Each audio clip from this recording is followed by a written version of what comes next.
পেশায় কোটি টাকা কামাই করে, আরেকজন হালাল পেশায় 1 টাকা কামাই করে, নিঃসন্দেহে কোনো সন্দেহ নাই ওই 1 টাকা কোটি টাকার চাইতে দামি। নিঃসন্দেহে হারাম পথে কোটি টাকা, হালাল পথে 1 টাকা, এটার দাম অবশ্যই বেশি। রাসূলুল্লাহ সাল্লাল্লাহু আলাইহি সাল্লাম পারিশ্রমিকের বিনিময়ে মেষ চড়াইতেন। সহিহ বুখারী 2072 নম্বর হাদিসের বর্ণনা, قال رسول الله صلى الله عليه وسلم, নবীজি সাল্লাল্লাহু আলাইহি ওয়াসাল্লাম বলেন, মা আকালা আহাদুন তাআমান قد خير من أن يأكل من عمل يده। কোন মানুষ কখনো নিজের হাতের উপার্জিত হালাল খাদ্যের চাইতে দামি খাদ্য কখনো কোনো মানুষ খায় না। وإن نبي الله داود عليه الصلاة والسلام كان يأكل من عمل يده। দাউদ আলাইহিস সালাতু ওয়াস সালাম নিজের হাতের উপার্জিত হালাল খাদ্য খাইতেন। কোন নবী? দাউদ আলাইহিস সালাতু ওয়াস সালাম। এই দাউদ নবী নিজের হাতের কামাই করা খাদ্য তিনি খাইতেন। সহিহ বুখারীর 2074 নম্বর হাদিসের বর্ণনা, قال رسول الله صلى الله عليه وسلم, لا يحتطب أحدكم حزمة على ظهره خير من أن يسأل الناس فيعطيه أو يمنع।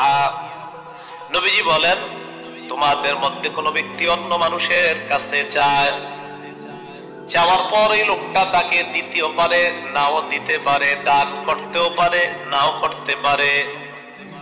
নবীজি বলেন, ওই ব্যক্তির চাইতে ওই ব্যক্তি যেই ব্যক্তি পিঠের মধ্যে কাঠ উঠায়, এই কাঠ বাজারে নিয়ে বিক্রি করে হালাল উপার্জন করে, আমি নবী অন্য মানুষের কাছে হাত পাতার চাইতে এই পেশাটাকে শ্রেষ্ঠ বলে ঘোষণা করলাম।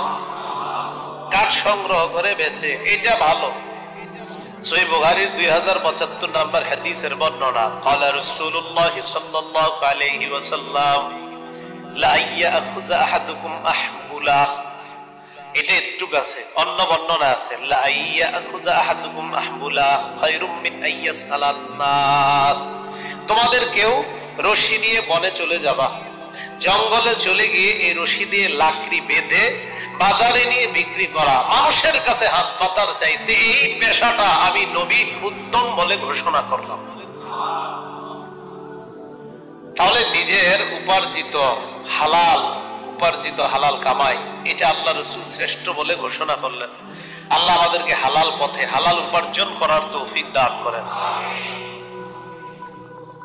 নবীজি সাল্লাল্লাহু আলাইহি সাল্লামের একজন সাহাবী নাম আমর ইবনুল আস রাদিয়াল্লাহু তাআলা, আল আদাবুল মুফরাদ 299 নম্বর বর্ণনা, এই আমর ইবনুল আস বলেন, বাআসা ইলাইয়ান নবী সাল্লাল্লাহু আলাইহি ওয়াসাল্লাম فأمرني أن أأخذ علي ثيابي وسلاحي।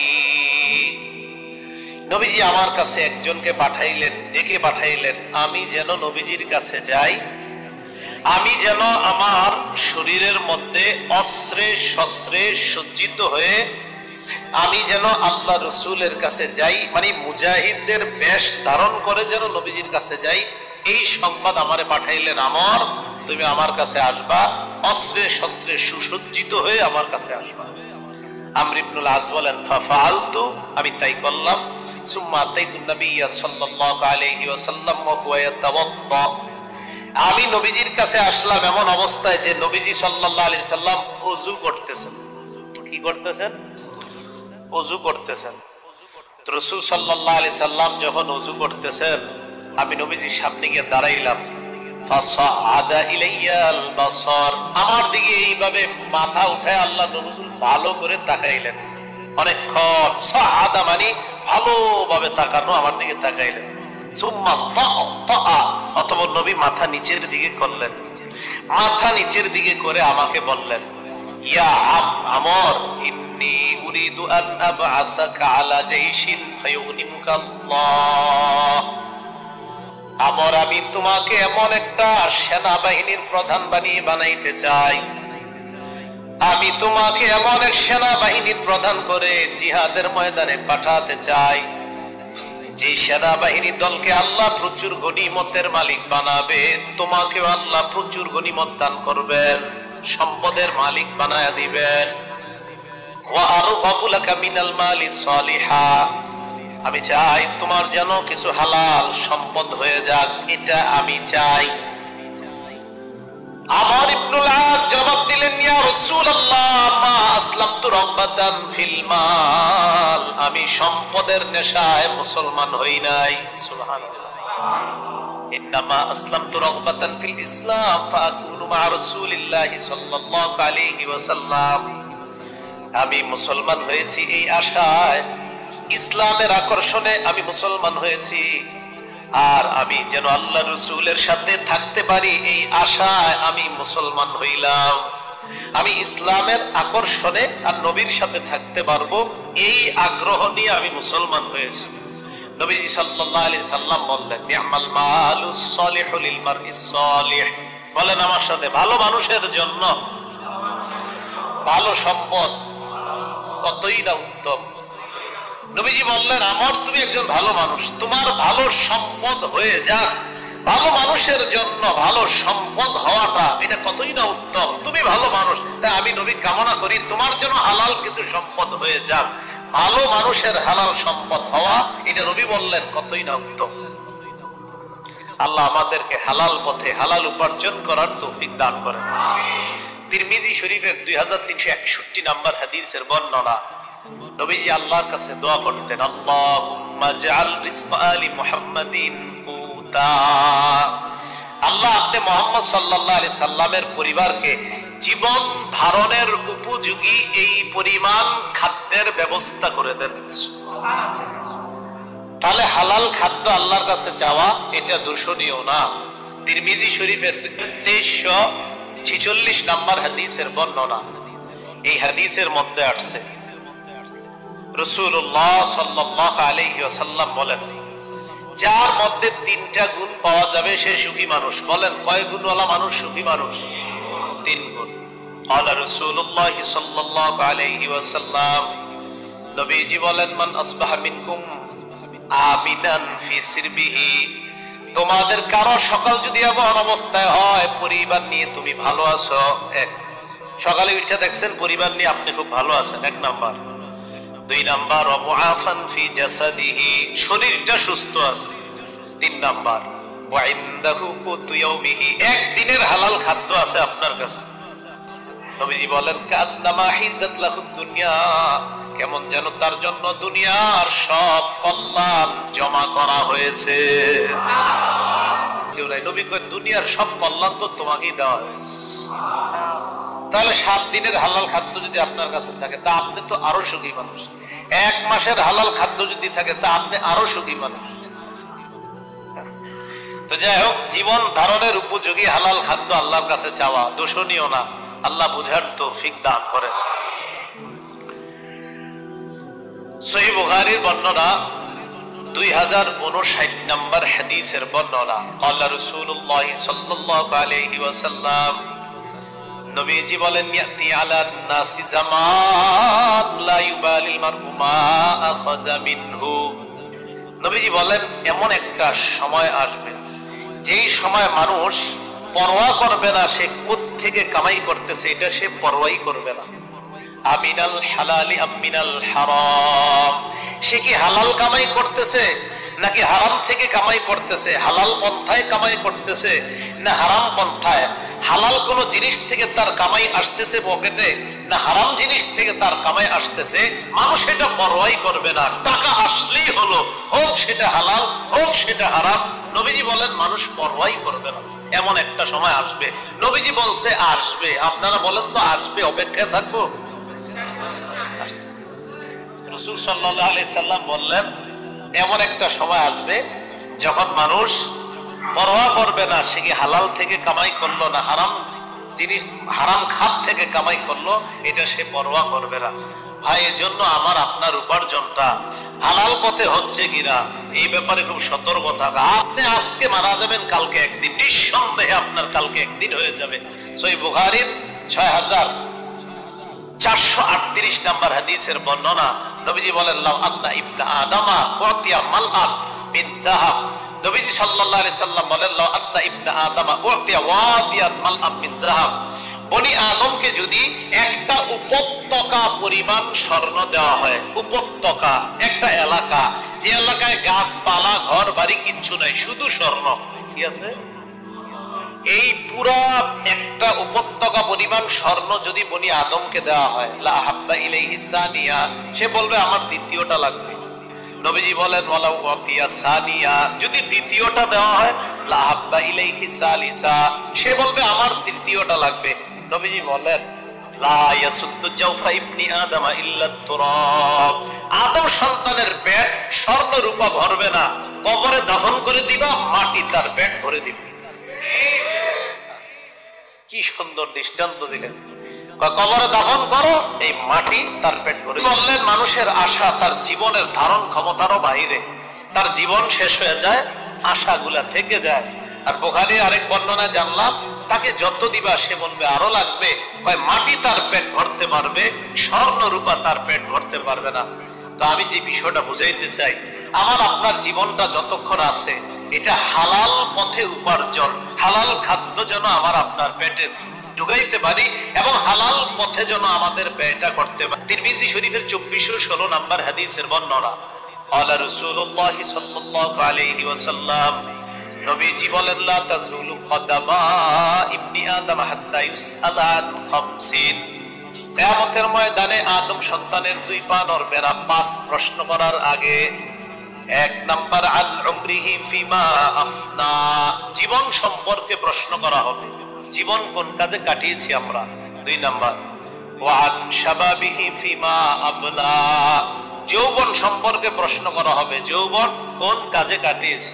অভিভাবকরা সন্তানদের শুধু স্মার্টফোন দেওয়ার মধ্যে সীমাবদ্ধ না থেকে খবরদারি করেন, ও দরজা লাগিয়ে আপনাদের আড়ালে কি করছে, আপনি ভাবছেন সে বিষয়ে তাহাজ্জুদ পড়তেছে, খবরদারি করবেন। যৌবন কোথায় কাটিয়েছে প্রশ্ন করা হবে। 2 3 নাম্বার ওয়ান মালিহি মিন আইনা তাসাবা, সম্পদ আপনি কোন পথে কামাই করেছেন। 3 4 ওয়া ফিমা আনফাকা, সম্পদ কোন পথে ব্যয় করেছেন। তাই আমি বললাম হালাল পথে আয়, হালাল পথে ব্যয়। আপনি মাশাআল্লাহ হালাল পথে আয় করছেন, এবার আপনি কি করছেন, 68 ইঞ্চি একটা কি জানি কিনা দিয়েছেন, এটা কি ব্যয়টা কি আপনার হালাল পথে হইল? আপনি হালাল পথে আয় করলেন, এরপরে হাজার হাজার মানুষ দেখার জন্য কি জানি একটা ব্যবস্থা করে দিলেন, তা আপনি কোন পথে ব্যয় করলেন? তিরমিজি শরীফের 1376 78 নম্বর হাদিস, নবীজি বলেন আর রাজুল আলা দীনি খালিলিহি, মানুষ তার বন্ধুর রীতি নীতির অনুসারী হয়। ফালয়ানজুর আহাদুকুম মাই খালিল, তোমাদের প্রত্যেককে যেন এটা চিন্তা ভাবনা করে সে তার কাকে বন্ধু বানায়। যেই বন্ধু আপনাকে জাহান্নামী বানায় সে আপনার বন্ধু না, সে শত্রু। রাসূল সাল্লাল্লাহু আলাইহি সাল্লাম বললেন 3 নাম্বার কোন পথে কামায়, 4 নাম্বার কোন পথে ব্যয়। এই বিষয়টা খুব খেয়াল রাখা। মাশাআল্লাহ অনেক মানুষ হালাল পথে উপার্জন করেন, কিন্তু আপনি হারাম খাতে ব্যয় করে ফেলতেছেন, এটা ঠিক না। হালাল পথেই যেন ব্যয় হয়, আল্লাহ কবুল করেন। রাসূলুল্লাহ সাল্লাল্লাহু আলাইহি সাল্লাম বলেন ওয়ান ইলমিহি, ইলম সম্পর্কে জিজ্ঞাসা করা হবে। কি সম্পর্কে? ইলম সম্পর্কে জিজ্ঞাসা করা হবে। বিমাজা আমিলা ফিমা আলিমা, সে যা জেনেছে এই অনুযায়ী আমল করেছে কিনা, এই ব্যাপারে প্রশ্ন করা হবে। তাহলে এই 5 প্রশ্ন করার আগে, এই 5 প্রশ্ন করার আগে আদম সন্তানের 2 পা নড়বে না। আপনাদের হাতে পায়ে ধরে বলি, হালাল পথে কত মানুষ কামাই করেন আপনারা, হালাল পথে এমন কিছু করে যান যেটা মরণের পরেও আপনি পেতে থাকবেন ইনশাআল্লাহ, যেটা মরণের পরেও আপনি এটা আপনি পাইতে থাকবেন। তো রাসূলুল্লাহ সাল্লাল্লাহু আলাইহি সাল্লাম হালাল পথে উপার্জনের ব্যাপারে গুরুত্ব দিলেন। তাখরিজু শরহিস সুন্নাহ একটা কিতাব আছে, আব্দুল্লাহ ইবনে মাসউদ রাদিয়াল্লাহু তাআলা আনহুর বর্ণনা, 4113 নম্বর বর্ণনা। ইবনে মাসউদ একটা বাক্য বলেছেন, এই বাক্যটা স্বর্ণাক্ষরে লিখে রাখার মতো সুন্দর একটা কথা। তিনি বলেন লা ইয়াহমিলান্নাকুম ইস্তিবতাউর রিজকি আন তাতলুবুহু বিমাআসিল্লাহ, আপনি হালাল পথে ইনভেস্ট করছেন কোন একটা বিষয়ে, এখন উপার্জনটা আপনার একটু আস্তে আস্তে আইতেছে, মানে লাভ হইতেছে কিন্তু একটু আস্তে, গতিটা কম। তবে চিন্তা করলেন এত কম গতিতে আমার উপার্জন ধুর। ইবনে মাসউদ বলেন, শোনো, হালাল পথে তোমার উপার্জন আসতে একটু বিলম্ব হওয়াটা যেন হারাম পথে দ্রুত ধনী হওয়ার দিকে তোমাকে উদ্বুদ্ধ না করে। হালাল পথে কামাইটা একটু কম কম হইতেছে, এই বিষয়ে যেন শয়তান ধোঁকা না দেয়, এই তুই ওই হারাম পথ বেছে নে, খুব দ্রুত ধনী হয়ে যাবি, একটা হারাম ব্যবসায় দে, দ্রুত ধনী হবি। ইবনে মাসউদ কয়, সাবধান, হালাল পথে আস্তে আস্তে আসো, এটা আসতে দাও, এই জিনিস যেন তোমাকে এই ধোঁকায় না ফালায়, না আমি হারাম পথে ধনী হতে চাই। নাউজুবিল্লাহ। আল্লাহ আমাদের সকলকে হালাল পথে উপার্জন করার তৌফিক দান করেন। তিরমিজি শরীফের 2376 নম্বর হাদিসের বর্ণনা।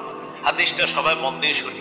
ক্বালা রাসূলুল্লাহ সাল্লাল্লাহু আলাইহি ওয়াসাল্লাম, নবীজি বলেন, মা জিবান জাইআন উরসিলা ফি গানামিন বিআফসাদা লাহা মিন হিরসিল মারই আলাল মালি ওয়াশ শারাফি লিদীনিহি।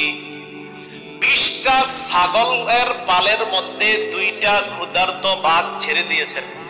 20টা 30টা বকরি পালের মধ্যে 2টা ক্ষুধার্ত বাঘ ছেড়ে দিয়েছেন। বকরিগুলা থাকবে?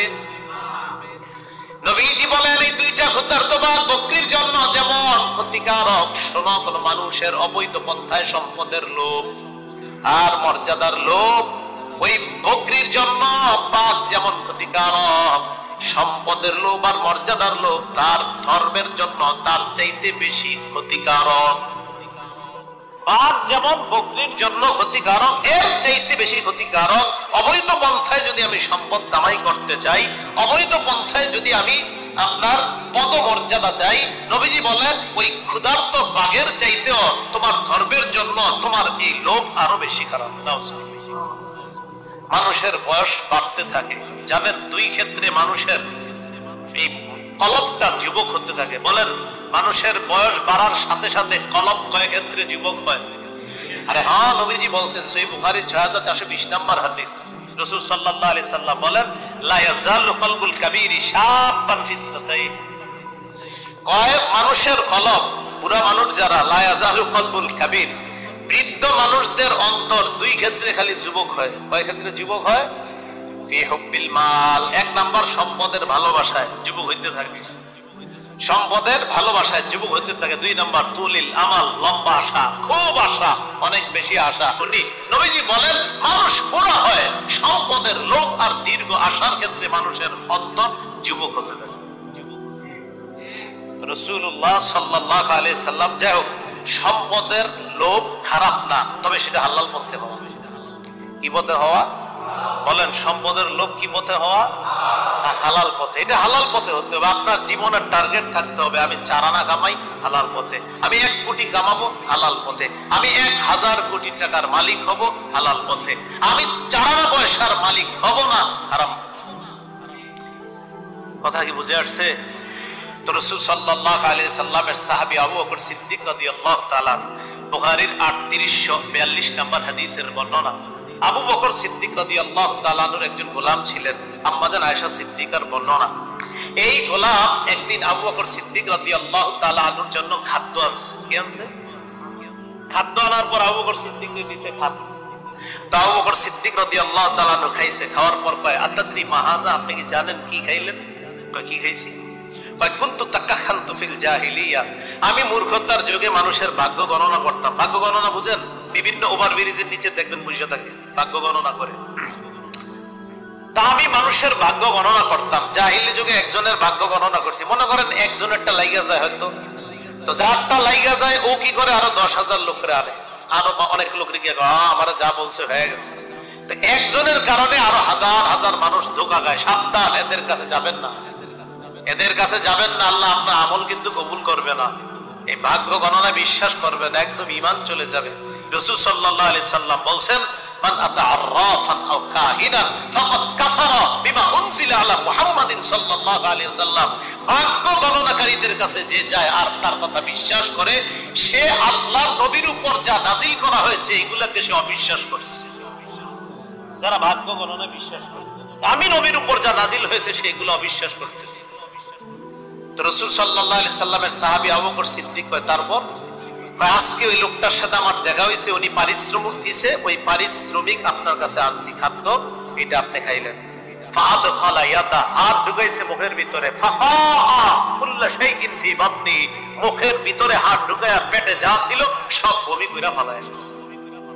সব বমি করে কি করছে? কেন? হারাম জিনিস ভিতরে ঢুকছে। আল্লাহ হারাম থেকে বেঁচে থাকার তৌফিক দান করেন। আস-সিলসিলাতুস সহিহা 2256 নাম্বার বর্ণনা, মা আহাল্লাল্লাহু ফি কিতাবি ফাহুয়া হালাল, আল্লাহ কোরআনে যা হালাল করেছেন তা হালাল, ওমা হাররামা ফিহি ফাহুয়া হারাম, আল্লাহ যা হারাম বলেছেন তা হারাম। লেবেল হাজারো লাগাইলে সুদ হারাম কেউ যদি পিছনে লেখে কোরআনের সবগুলো আয়াত, অথবা সূরা বাকারার 275 নাম্বার আয়াত পিছনে লিখলো আহাল্লাল্লাহুল বাইআ ওয়া হাররামা রিবা, আল্লাহ ব্যবসা হালাল করেছেন, সুদ হারাম করেছেন, লেবেল লাগায়ও যদি কেউ সুদ খায়, কোরআনের 6236টা আয়াত যদি লেখে, নবীজির লক্ষ লক্ষ হাদিস যদি লেখে, আর সুদী কারবার করে অফিসের মধ্যে, সুদ কিয়ামত পর্যন্ত হারাম, হাজারো লেবেল যদি কেউ লাগায়, লাগানোর পরেও সুদ হারাম হারাম, এটাকে বিভিন্ন নাম দিলে ইন্টারেস্ট, মুনাফা যদি হয় বাস্তবে সুদী কারবার, আর সুদের নাম যদি ইন্টারেস্ট হয়, সুদের নাম যদি মুনাফা হয়, সুদ সুদ এটার নাম যতই পরিবর্তন করা হয়। সহিহ বুখারীর 6267 নাম্বার হাদিসের বর্ণনা, 5267 নাম্বার হাদিসের বর্ণনা, নবীজি সাল্লাল্লাহু আলাইহি সাল্লামের বিবি আম্মা জান আয়েশা বলেন, রাসূল সাল্লাল্লাহু আলাইহি সাল্লাম কানা ইয়ামকুসু ইনদা যায়নাব ইবনাতি জাহাশ ওয়া ইয়াশরাবু ইনদাহা আসালা, নবীজি তার বিবি যায়নাব রাদিয়াল্লাহু তাআলা আনহার কাছে অবস্থান করে আর মধু পান করে। তো আম্মা জানরা চাইতেন নবী আমার কাছে বেশি থাক, বরকতের বেশির জন্য। এরকম আম্মা জানদের মাঝে একটা ভালো কাজের প্রতিযোগিতা ছিল। তাওয়াসাইতু আনা ওয়া হাফসা আদনা আইয়াতানা দাখালা আলাইহা নবী সাল্লাল্লাহু আলাইহি সাল্লাম, আমি আর হাফসা শালা পরামর্শ করলাম, আমাদের যার কাছে নবী আগে আসবে, ফালতাকুল ইন্নী আজিদু মিনকা রিহা মাগাফির, বলবো যে আপনার মুখ থেকে মাগাফিরের গন্ধ পাই। আকালতা মাগাফির, আপনি কি মাগাফির খেয়েছেন? আরবের গন্ধযুক্ত একটা খাদ্যের নাম মাগাফির। ফাদাখালা আলা ইহদাহুমা, নবী দুই বিবির এক বিবির কাছে আসছে। ফাকালাত লাহু যালিকা, ওই বিবি বললেন, হুজুর আপনি কি মাগাফির খেয়েছেন? আপনার মুখ থেকে মাগাফিরের গন্ধ পাই। নবীজি বলেন, না আমি তো মাগাফির খাই নাই, ওয়ালাকিন শারিবতু আসালা, আমি মধু পান করছি। নবীজি বললেন, ঠিক আছে, মধু থেকে যেহেতু মাগাফিরের গন্ধ আসে, ফালান আউদালা, আজকের পরে আর মধু পান করব না। মধু হালাল না হারাম? আরে মধু হালাল না হারাম? নবীজি বললেন, আজকের পরে আর মধু পান করব না। আল্লাহ বললেন, ইয়া আইয়ুহান নাবিয়্যু লিমা তুহাররিমু মা আহাল্লাল্লাহু লাক, হে নবী, আল্লাহ আপনার জন্য যা হালাল করেছেন আপনি কেন তা হারাম করবেন? সুবহানাল্লাহ, আল্লাহর হালাল এটা হালাল, এটা হারাম করার অধিকার কারো নাই। এমনকি নবীজি সাল্লাল্লাহু আলাইহি সাল্লামকে আল্লাহ বললেন, আল্লাহ আপনার জন্য যা হালাল করেছেন, মধু এটা হালাল, এটা কেন আপনি নিজের জন্য হারাম করবেন? তো যে বিষয়টা আপনাদের সামনে বুঝাইতে চাইলাম, বলতে চাইলাম, আমরা সবাই হালাল পথে উপার্জন করব, হালাল পথে ব্যয় করব।